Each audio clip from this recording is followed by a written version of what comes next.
ঈদ মোবারক। অগ্রিম ঈদের শুভেচ্ছা সবার জন্য। খুবই মজার ঝুরো সিমাই রান্না করেছিলাম, সেটাই আপনাদের মাঝে আজকে আমি শেয়ার করছি। এই সিমাইটা রান্না করার জন্য আমি 1 প্যাকেট ভাজা সিমাই নিয়েছি। এর থেকে আমি অর্ধেকটা সিমাই নিব। আর সিমাইটাকে হাত দিয়ে খুব ভালো করে একটু ছোট ছোট টুকরো করে ভেঙে নিচ্ছি। এতে ভাজতে যেমন সুবিধা হবে আর রাঁধতেও খুব সহজ হবে।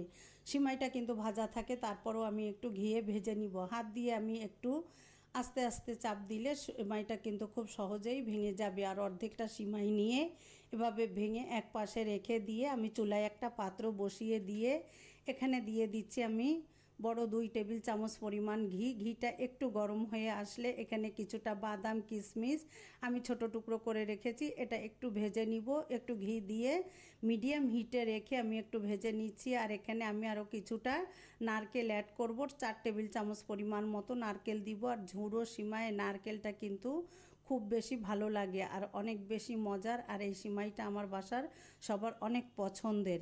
এবার আমি ড্রাই ফ্রুটসগুলো ভেজে উঠিয়ে নিয়ে এবার এখানে আমি একই প্যানে আরও কিছুটা ঘি দিয়ে দিলাম।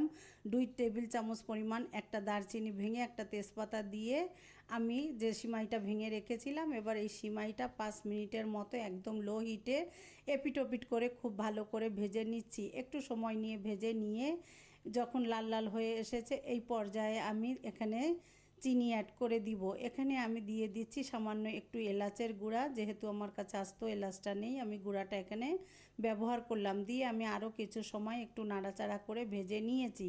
ভেজে নিয়ে এখানে আমি আমার স্বাদ মতো চিনি দিয়ে দিলাম।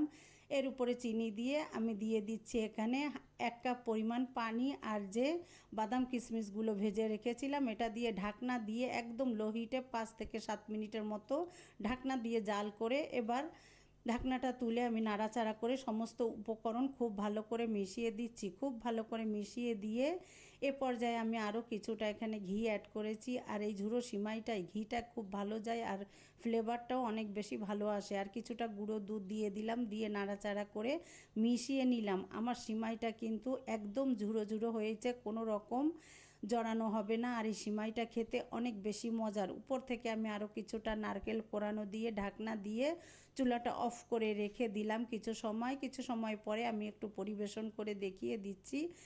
ঈদে এই সিমাইটা কিন্তু অনেক বেশি মজার। আর যারা ঝুড়ো সিমাই খেতে পছন্দ করেন খুবই ঝটপট আর সহজ রেসিপিতে দেখালাম। যদি ভালো লাগে এভাবে বানিয়ে খেয়ে দেখবেন।